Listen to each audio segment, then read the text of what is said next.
South Park characters getting destroyed. South Park has never been gentle with its own characters. It breaks them, humiliates them, and drags them through chaos just to see what's left. Nobody is safe, not even the fan favorites. Over the years, Cartman, Kenny, Stan, Kyle, and the rest haven't just been roasted. They've been emotionally wrecked, morally crushed, and sometimes completely rewritten. This isn't about who's funny anymore. It's about who survived South Park's brutal sense of justice. When South Park breaks a character, it's never by accident. It's a full psychological hit job, and nobody gets destroyed harder than Eric Cartman. On the surface, he's the king of manipulation, but the show loves giving him victories that taste like punishment. The perfect example? Scott Tenorman Must Die, Season 5, Episode 4.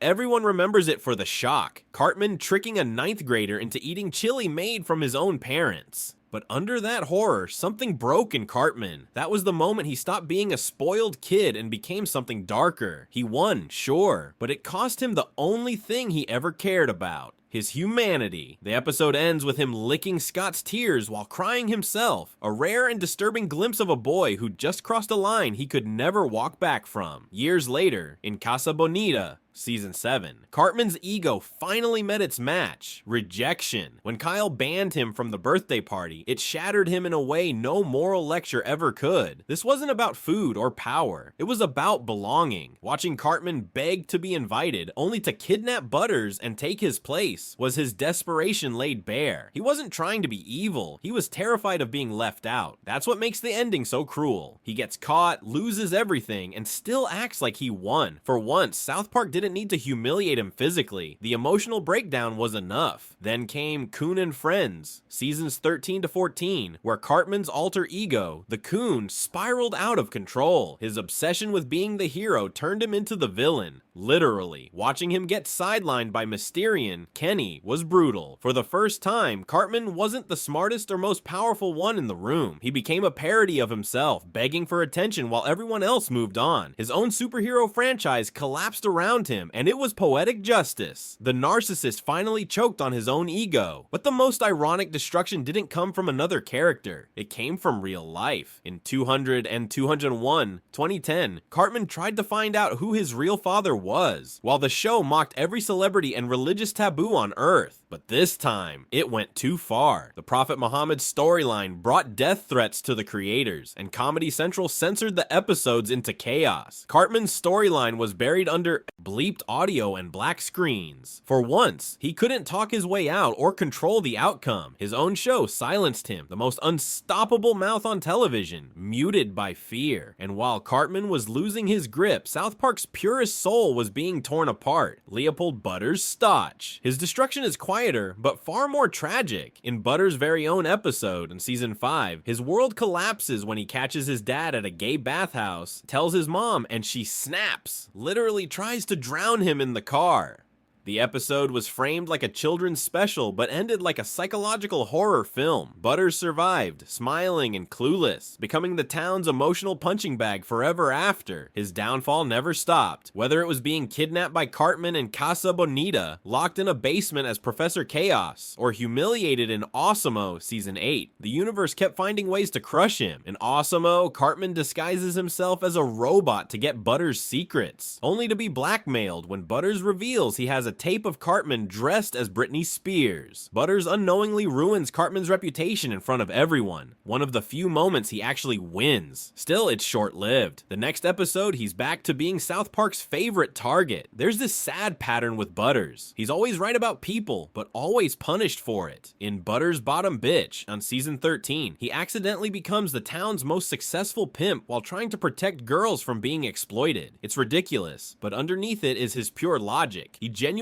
believes he's helping. The same happens in Raisins in Season 7, where he gets dumped by his girlfriend and told he's too optimistic. His final line, "Well, I love life," isn't funny, it's heartbreaking. Butters never learned cynicism, and South Park keeps destroying him for it. Then there's Randy Marsh, a man who started as a quiet geologist and ended up as the town's most chaotic embarrassment. By Season 18, he wasn't even Randy anymore. He was Lord Day, secretly recording pop songs in his basement using autotune. His daughter Stan walked in on him mid-performance, watching her father gyrate in a wig and sparkly top. That wasn't comedy, when it was a man's midlife crisis broadcast to the world. His family's silent shame said everything. Randy's descent into madness started long before that. In Overlogging on season 12, when the internet crashes, Randy has a full public breakdown. The internet refugee camp scene, where he treats a computer like a religious relic, is both hilarious and pathetic. By the time the connection returns, Randy's humanity is gone. He's addicted to digital chaos, but his lowest point might be with apologies to Jesse Jackson, season 11. Randy says the N-word on national television, thinking it's part of a game. Show puzzle. The town turns on him overnight. Even Cartman doesn't defend him. He becomes the face of racial ignorance, begging Token for forgiveness, saying, "I thought it was funny." The episode ends not with redemption, but rejection. He's learned nothing. And that's why it stings. When Tegrity Farms arrives in season 22, Randy's transformation is complete. He turns his family farm into a weed empire, preaching integrity while selling out to corporations. His marriage collapses, his kids despise him, and yet he struts around as if he's found purpose. By the time he's beating protesters with hemp posters, it's clear. Randy Marsh isn't just a joke, he's a warning. And standing in the shadow of all this chaos is Stan, the moral compass who finally cracked. In You're Getting Old, season 15, Stan wakes up one day and everything literally turns to crap. Music, movies, even his friends' voices. The metaphor is subtle, it's depression. By the end, his parents split and Stan sits alone, staring blankly as Fleetwood Mac's Landslide plays. It's one of the darkest, most human moments the show ever aired. Then came Raisins, where Stan loses Wendy to another boy and gets mocked by the goth kids for caring. His entire worldview crumbles before he hits middle school. By the time his parents divorce in season 15, he's drinking, angry, and emotionally numb. A kid version of every adult in town. South Park used Stan to hold a mirror up to its audience, showing how laughter fades when you finally understand what the joke costs. From Cartman's ego implosions to Butter's heartbreak, from Randy's humiliation to Stan's collapse, South Park doesn't spare its own characters. It destroys them from the inside out until all that's left is truth, shame, and a punchline that hurts a little too much to laugh at. For Kenny McCormick, death was supposed to be the joke. In the early seasons, his deaths were a running gag,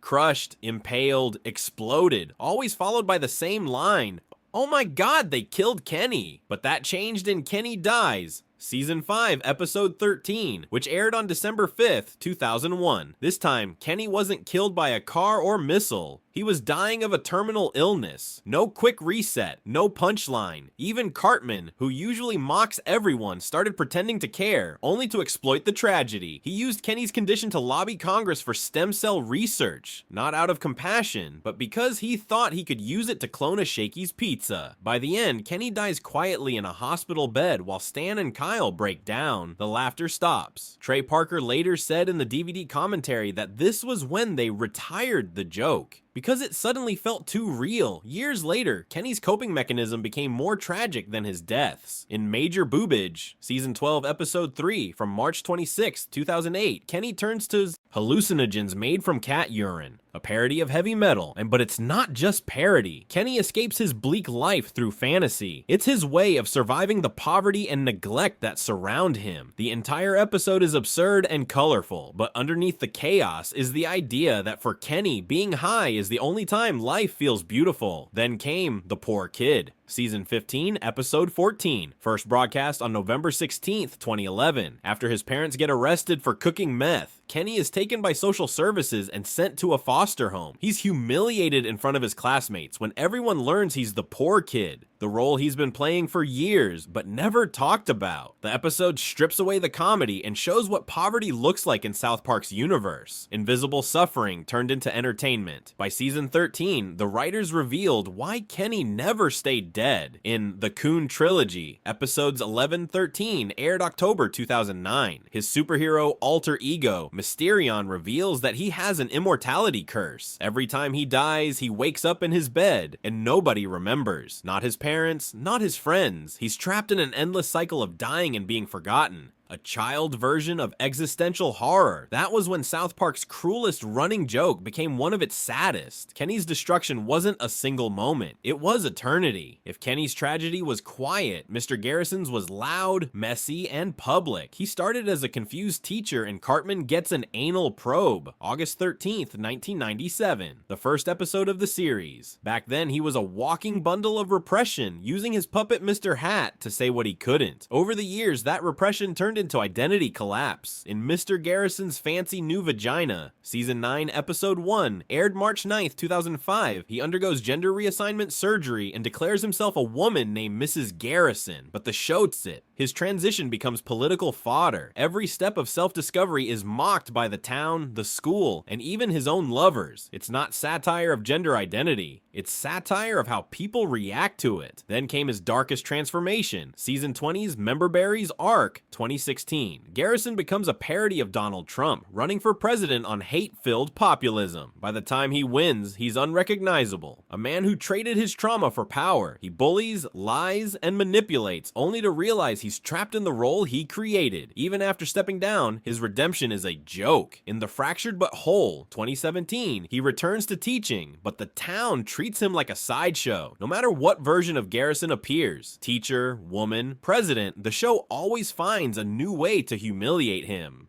South Park doesn't let him evolve, it forces him to implode. South Park's destruction isn't just personal, it's collective. Every character's downfall is tied to a society that can't think for itself. The town devours truth, turns trauma into laughter, and then resets like nothing happened. In that sense, nobody ever truly survives South Park. Not Kenny, not Kyle, not Wendy, not even the audience watching it burn.